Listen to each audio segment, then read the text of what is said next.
রাজ্য সরকারি কর্মচারীদের 25% ডিএ এবং 18 মাসের এরিয়ার নিয়ে এই মুহূর্তের সবথেকে বড় খবর। অবশেষে কিন্তু রাজ্য সরকারি কর্মচারীদের 18 মাসের বকেয়া এরিয়ার এবং 25% ডিএ মিটিয়ে দিতে চলেছে রাজ্য সরকার।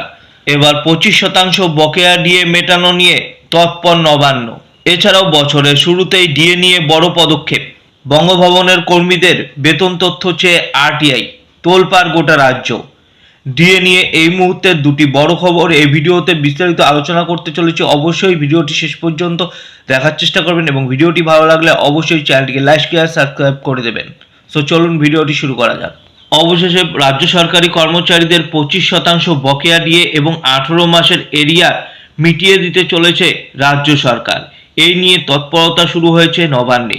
জানুয়ারি মাসেই এই বকেয়া ডিএ মিটিয়ে দেবে রাজ্য সরকার, এমনটাই সূত্রের খবর। পাশাপাশি বছরের শুরুতেই ডিএ নিয়ে বড় পদক্ষেপ।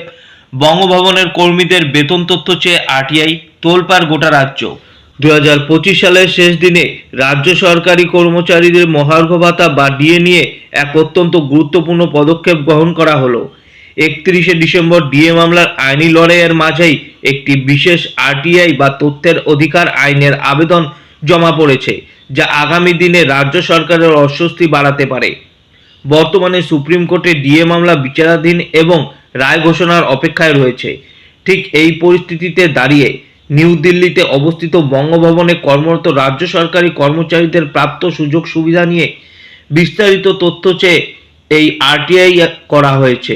এই পদক্ষেপটি কেন এত গুরুত্বপূর্ণ এবং এর মাধ্যমে কি কি তথ্য সামনে আসতে পারে তা নিয়ে বিস্তারিত আলোচনা করব এই ভিডিওতে। State public information officer, public works department এবং খাদ্য ভবনের কাছে এই আরটিআই এর মাধ্যমে বেশ কিছু সুনির্দিষ্ট প্রশ্ন রাখা হয়েছে।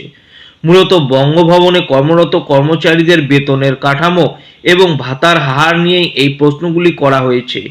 ভাতার বর্তমান হার 1 জুলাই 2025 তারিখ অনুযায়ী নিউ দিল্লির বঙ্গভবনে কর্মরত রাজ্য সরকারি কর্মচারীরা ঠিক কত শতাংশ হারে ডিএ, এইচআরএ এবং ট্রান্সফার অ্যালাউন্স পাচ্ছেন তার সঠিক পরিসংখ্যান চাওয়া হয়েছে। কেন্দ্রীয় হারের সঙ্গে তুলনা 22/1/2020 তারিখে সরকারি অর্ডারের রোপা 2019 অনুযায়ী বঙ্গভবনের কর্মচারীদের কি কেন্দ্রীয় সরকারি হারে ডিএ এবং অন্যান্য ভাতা দেওয়া হচ্ছে, এই বিষয়টি স্পষ্ট করার দাবি জানানো হয়েছে। অফিসিয়াল নথিপত্র তলব 22/1/2020 তারিখে যে অর্ডারটি ইস্যু করা হয়েছিল তার নেপথ্যে থাকা সমস্ত অফিসিয়াল নোটিশ বা নথিপত্রের প্রমাণীকৃত কপি চাওয়া হয়েছে। বিভাগীয় কথোপকথন এই বিশেষ অর্ডারটি পাশ করানোর জন্য পিডব্লিউডি এবং অর্থ দপ্তরের মধ্যে যে অফিসিয়াল যোগাযোগ বা করেসপন্ডেন্স হয়েছিল তার কপিও চাওয়া হয়েছে।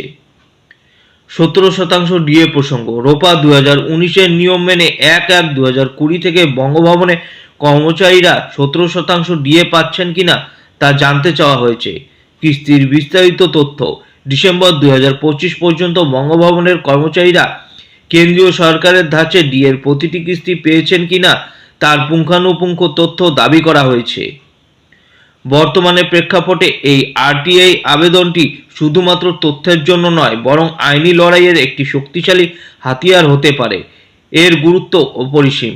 বৈষম্যের প্রমাণ যদি দেখা যায় যে একই রাজ্য সরকারের অধীনে থেকেও বঙ্গভবনের কর্মীরা কেন্দ্রীয় হারে বা বর্ধিত হারে ডিএ পাচ্ছেন অথচ রাজ্যের সাধারণ কর্মচারীরা তা পাচ্ছেন না, তবে এটি স্পষ্ট বৈষম্যের প্রমাণ হিসেবে আদালতে পেশ করা যাবে।